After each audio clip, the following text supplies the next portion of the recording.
That's it. Sit up really tall. He's feeling like his hind end is going through the pressure of his mouth. And it's not a heavy pressure, it's a consistent pressure, okay? Do you feel that? Yeah. You just want to feel an evenness and consistency. Push down as you post. Your hands are bouncing up and down. So feel like you push down on your saddle tap.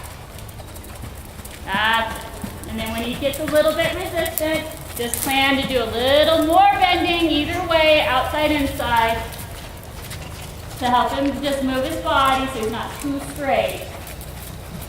And he has a little bit harder time accepting and reaching, but that's better. Good. Now, I want you to let him stretch, but only about 10%. Like that. Okay? Stay still. Just a 10% stretch. So you're going to hold it, and you're going to bend it. He just has a little longer top line. That's all we want.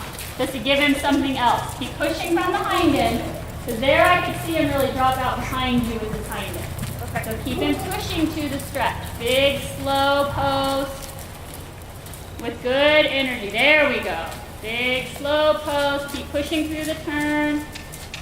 Good. Now shorten those reins back up. Keep the trot the same. Keep your hands down and even. Try not to lower, open. Bend. Good boy. And then sink into your knees, sit up tall, hands down on his neck, push down to the walk. And then let him have a little break.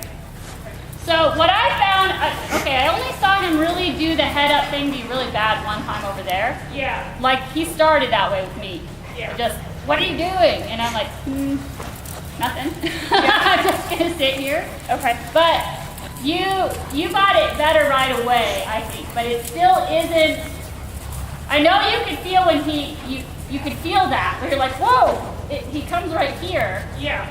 So as he gets to doing that more without us just trying to move his reins and his mouth and his neck and his pole and all that in front of us, we just sit here and let this come up.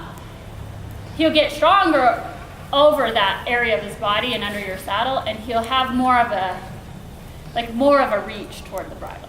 You know what I mean? He only goes so far right now. Watching him right now, I just think that's probably all he can figure out right now. Okay. Because the thing is when you're riding, you feel him come up. Like you can really feel it, his back is up, and you're like, oh, this is great, you know? So just keep working for that feeling, you know?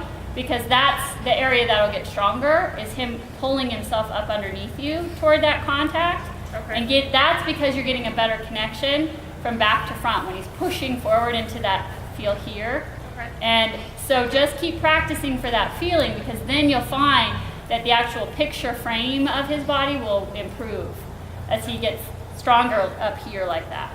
Okay. Because that's really, I think, the first time I've ever really felt him come up like that. Okay. Yeah.